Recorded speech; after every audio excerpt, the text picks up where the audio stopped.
and devotion as sovereign never wavered through times of change and progress. The sky over London was gloomy with the calm weight of grief. Black-clad crowds lined the Mall as Westminster's bells tolled solemnly. King Charles III was gone. The United Kingdom, still reeling from the Queen's death only years ago, was now facing yet another cataclysmic transition in its monarchy. But beyond the royal doors, something far more important was taking place than formal tributes and carefully crafted news releases. A murmur began to spread, first within the walls of Windsor, then among the senior royals. And at the center of it all stood a woman who had never sought power or made headlines, Princess Anne. It was not a speech, it was not a press conference. It was a single envelope sealed with the dying king's crest, handwritten and dated only weeks before his death. The contents of the packet would shatter preconceived notions, restructure royal power lines, and destabilize the very throne Charles had just recently inherited. For decades, royal tradition had painted the route of succession with gold and assurance. But beneath the gilded facade, Charles could see the cracks, scandals, betrayals, dwindling public trust, and mounting cries for a republic. And in his last days, the king understood one thing with absolute certainty. The crown could no longer tolerate ambiguity. He made a decision, a daring one, a final one. He entrusted it not to Camilla, his advisers, William or Harry. He handed it to Anne, his sister who had spent her entire life in the trenches of royal service, never seeking the spotlight and never succumbing to tabloid pandemonium. When the funeral was over and the black veils came off, Anne gathered the important royals in a private drawing room at Windsor. She gripped the envelope as if it were a sacred charge, her expression unreadable, and when she eventually spoke, it wasn't with drama or feeling, but with conviction. "This was our brother's last request. You may not like it, but you will respect it. What ensued would destroy old partnerships while cementing new ones. Camilla would retreat, Harry would become enraged, and William, silent and composed, would stand up not only as heir, but as the man Charles had actually chosen to lead. This was not the plan. It wasn't supposed to be like this, but it did, and from then on, the crown would never be the same." Buckingham Palace served as a palace in waiting during King Charles III's dying months. Behind the marble columns and groomed lawns, reports about the king's failing health circulated among courtiers and senior royals, though official comments dismissed it as routine fatigue or rest for a vigorous schedule. Those closest to him understood otherwise. Charles was exhausted, both physically and spiritually. Years of attempting to rehabilitate a monarchy that many saw as obsolete had worn him down. His long-awaited reign had turned into one of triage rather than victory. He inherited scandal, discord, and a family that was beyond repair. And with each passing day, as his body weakened and his moments of clarity got fewer, the same question nodded at him. Had he done enough to secure the future of the crown? He didn't believe time would suffice to address the question. So, in his last weeks, Charles summoned his sister, Princess Anne, the only royal who had never wavered, who never required publicity or popular adoration, who saw duty not as a show, but as a silent fight. Anne arrived at Highgrove under the radar, like she often does, sliding past cameras and the public eye. Charles, propped up in a velvet recliner by the window, didn't mince his words. He spoke plainly. He claimed that the monarchy was on the verge of collapse. Harry had become a liability. Camilla's ambitions were becoming louder. The people were agitated, and while he had formerly believed in waiting for nature to take its course, he now saw hesitancy as a luxury that the crown could not afford. "They believe I will leave it to the council, or tradition, or fate," he replied. "But if I do, we risk losing everything." What followed was not a formal royal decree. This was a letter, handwritten, private, final. It contained no official seals or council signatures, but something far more powerful, Charles' personal seal and final request. In it, he declared William not just heir, but monarch, in all but name. A clear endorsement that went beyond lineage to command. He said that William had earned the people's trust, carried himself with dignity, and most crucially, navigated a chaotic family while never losing sight of his mother's legacy. But the letter also included a caution, one that surprised even Anne. Charles raised serious worries about Harry's judgment and Meghan's intentions. He felt that allowing them back into the fold would cause lasting damage to the monarchy's reputation, especially if Charles was no longer available to mediate. In possibly the most incisive statement he wrote, "Henry is my son. However, he is no longer the crown's son." Then came the portion that caused waves throughout royal bloodlines. He requested Anne to reveal the letter only when the monarchy's stability was in jeopardy, not necessarily after his death, but when the future demanded clarity over comfort. It was an unexpected decision from Charles, a man so entrenched in history that he once pondered the modern implications of calling Camilla queen. But death brings honesty, and in those dying days, Charles finally ceased playing the role of king and became the institution's custodian. Anne accepted the charge, not with joy, not even with resolve, but with the somber realization that she had just received the most delicate grenade in royal history. When she left Highgrove that day, she didn't talk to anybody, not even her own kids. She carried the letter in a closed case and stored it in the royal family's confidential archive, which was only available to her. Weeks later, Charles died in his sleep. The country would mourn, the media would scurry, and official transition plans would begin. However, the fundamental shift in royal power had already begun with a letter rather than a crown. This is a private choice, a final act of clarification.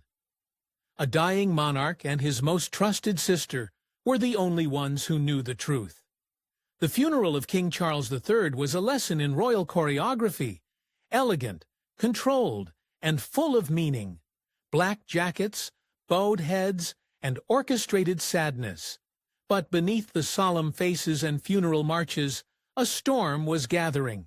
3 days after the formal farewell, senior royals were summoned to Windsor Castle for what aides described as a private family briefing. Most assumed it was a logistical meeting to discuss estates, ceremonial transfers, and posthumous arrangements.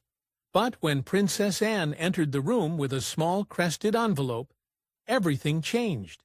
She did not speak right away.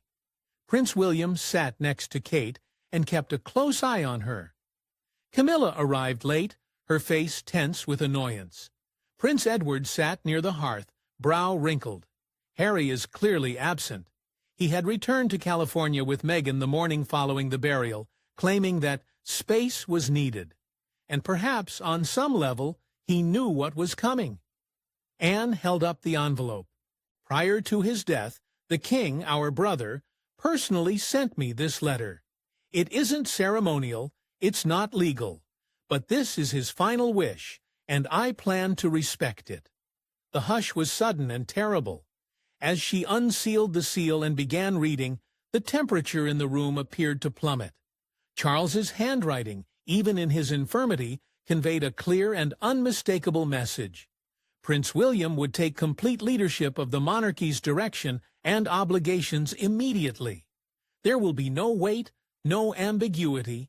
There was no transition period. Charles believed that the monarchy required power, clarity, and modern leadership.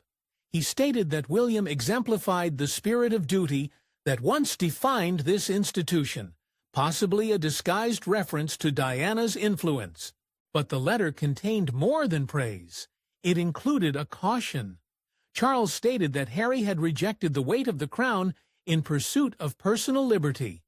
Despite his love for his younger son, Charles could no longer entrust him with the responsibilities or risks of royal life. He warned that any attempt to reintegrate Harry or Meghan into the inner circle would jeopardize the remaining harmony. Camilla, for her part, received little attention. No titles, no roles, only one line. Let the future be decided by those born to lead it. A deliberate statement with a catastrophic omission. When Anne finished reading, she glanced up not with satisfaction, but with solemn assurance. "My brother knew what had to be done," she told me. "He loved each of us in his own way, but he loved the crown more." Camilla reportedly rose from her seat, walked to the far end of the room, and stood silently.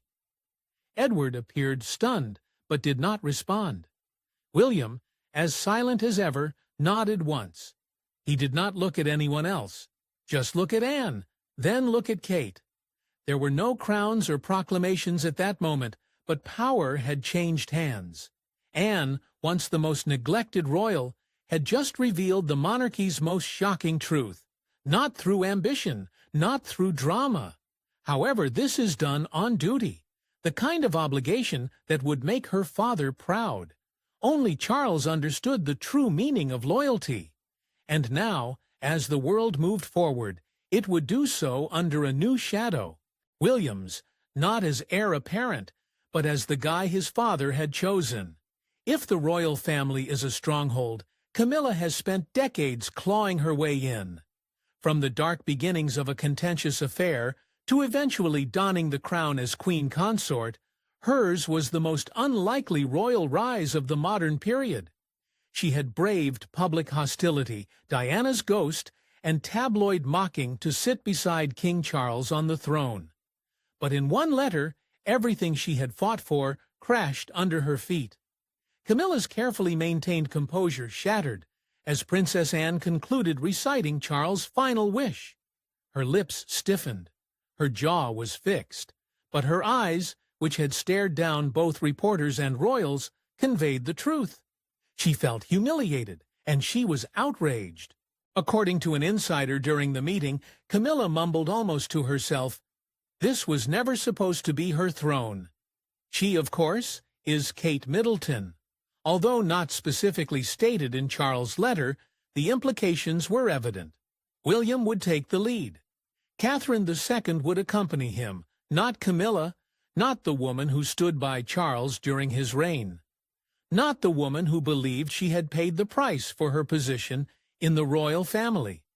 Especially not the woman who had been officially crowned just months before. Camilla walked out of the meeting room before the debate could begin. A senior aide followed her down the corridor, only to be met with a raised hand and the following words, "Leave me." Camilla reportedly erupted in her own rooms. The queen consort, formerly a master of controlled glances and cunning grins, screamed, cried, and slammed a crystal vase against the wall, breaking it into splinters. A dying man and his sister had just undone decades of work to preserve her legacy. She did not blame Charles, not entirely. She blamed Anne for delivering the hit. She blamed Kate for sitting passively while the power slipped to her lap. Above all, she blamed Diana's legacy. The ghost that had followed her ascent, and now, even in death, recaptured the kingdom via her son and his bride. Behind closed doors, Camilla reportedly said, "I sacrificed everything for him, my dignity and my peace. I've waited in the shadows for decades, and this is how it ends." Camilla disappeared from public notice in the days after her disclosure. No statements, no appearances, no press briefings.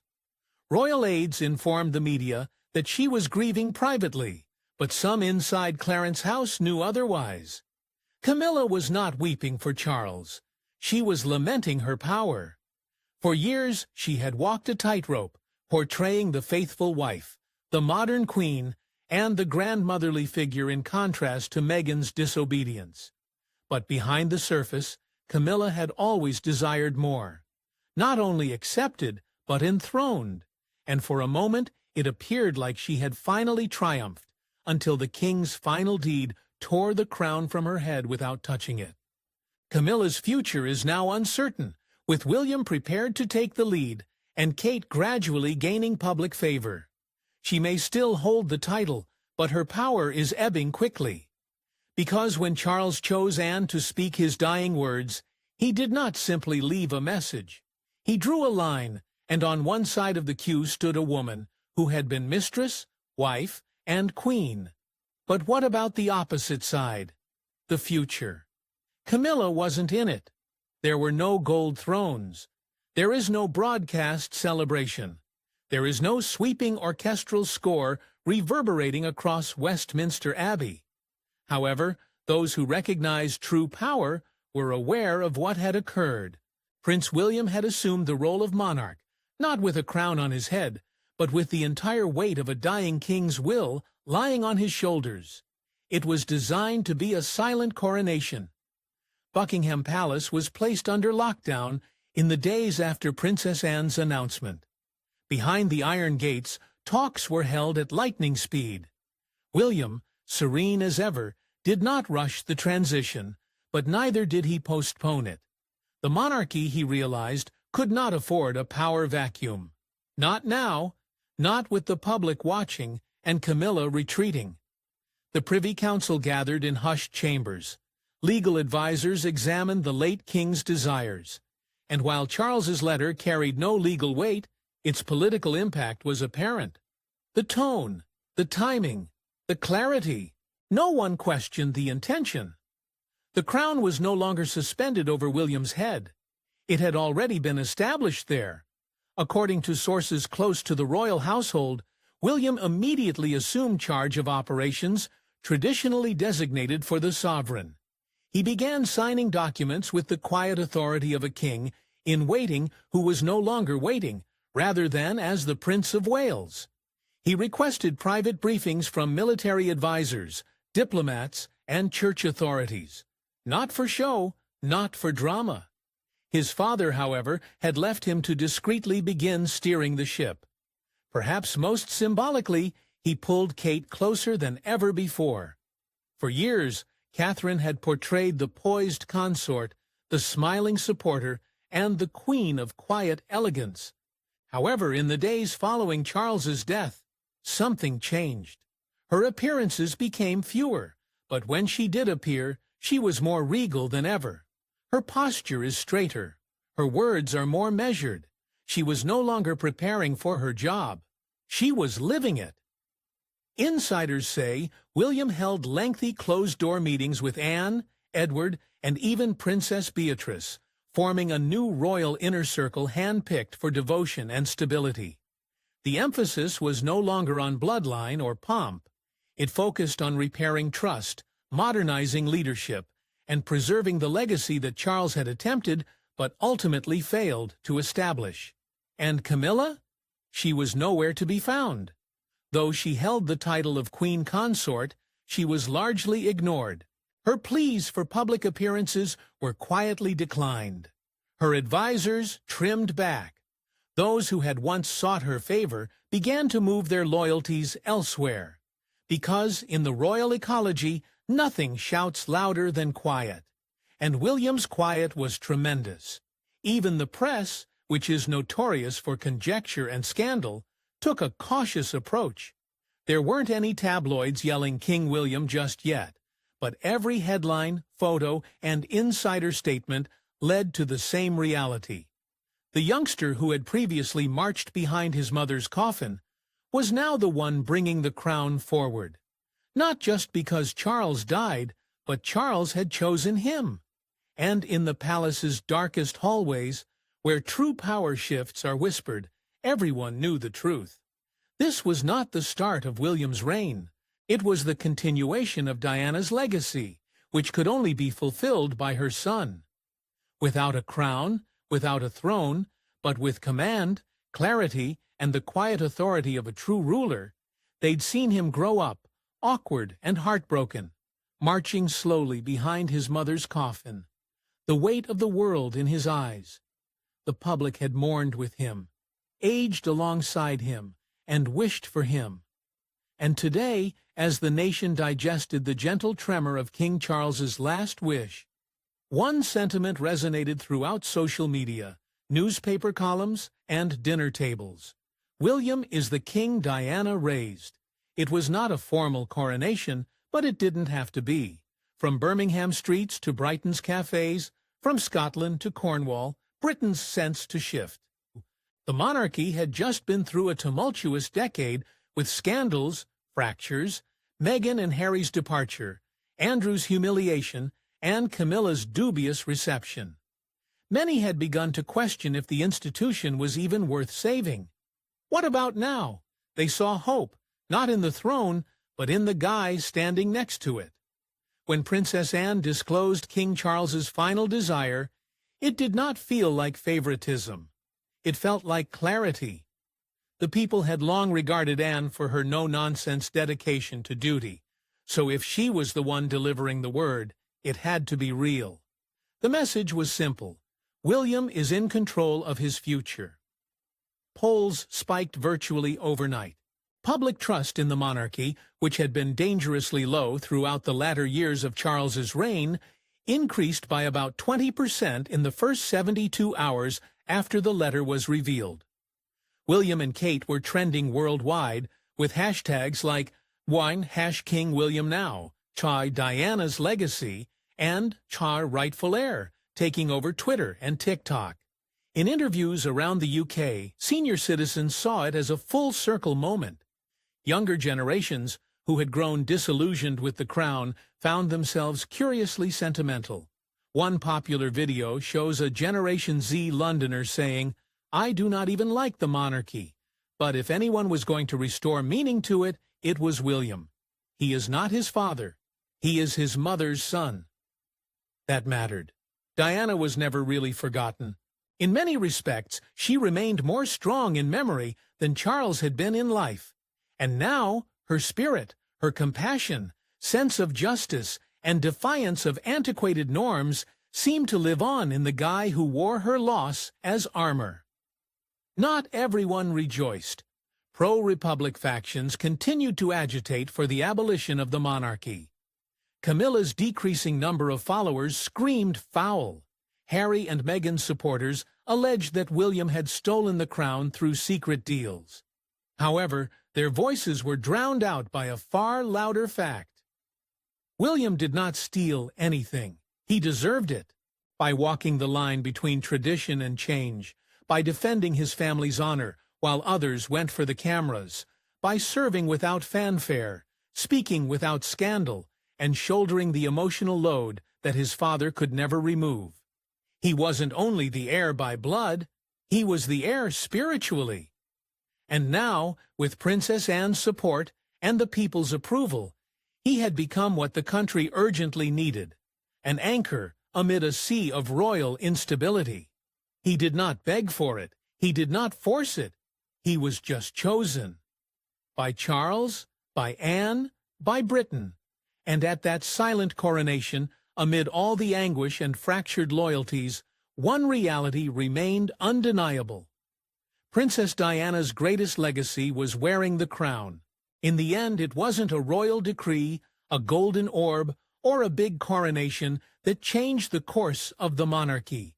It was a father's ultimate deed, given in silence, sealed in ink, and addressed by the nation's most trusted woman, Princess Anne. Despite his shortcomings and failures, King Charles recognized the true meaning of legacy in his later years. He'd spent decades pursuing acceptance, battling ghosts, and striving to navigate a monarchy that was frequently drowning under the weight of its own tradition. But when it came time to make a decision, not by law but by heart, he did not turn to the rigid institutions of the past. He stared at his son, not simply the next in line, but the correct one, Prince William. Diana raised a boy. Britain waited for this man. People already believed in the king, and by making that decision, Charles may have unintentionally achieved a long-buried dream with Diana. She had always envisioned a monarchy of compassion, courage, and modern grace. She wanted her boys to lead with love rather than fear. She believed in change, in shattering the frigid customs that had made the royals untouchable. And though she never lived to see it, the road she built in resistance is the same one William now leads. The crown no longer feels like an imperial relic or a sign of unrivaled authority. In William's hands, it feels more human, grounded, real, rooted in loss, but blooming with resolve. Camilla may still keep her title, Harry may still rant from across the seas, and the palace may never openly discuss what transpired inside the Windsor walls. People are aware, however, they notice the shift. They sense the difference, and they recognize the modest monarch who never required a crown to demonstrate his worth. Charles's last wish was unexpected, but it was powerful. And now, with William moving forward and Kate by his side, a new era begins. Not only for the monarchy, but also for the memories of a mother who never gave up fighting for her son's future. The throne has been recovered.